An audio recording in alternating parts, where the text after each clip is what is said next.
বাবা তুমি বলেছিলে 90% এর উপরে মার্কস পেলে আমাকে আইফোন কিনে দেবে, আমি 92% পেয়েছি।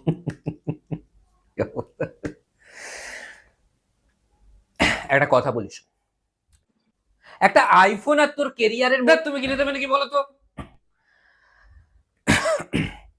হ্যাঁ অবশ্যই অবশ্যই অবশ্যই বলেছিলাম কিনে দেবো, কিন্তু কোন পরীক্ষার পর বলেছিলাম? মাধ্যমিক পরীক্ষার পর।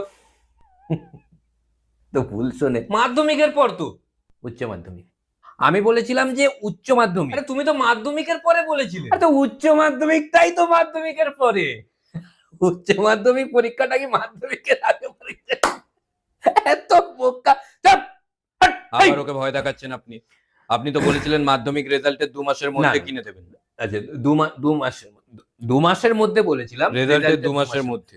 হ্যাঁ রেজাল্টের 2 মাসের মধ্যে বলেছিলাম, কিন্তু কত পার্সেন্ট মার্কসের জন্য বলেছিলাম? 90% মার্কসের উপরে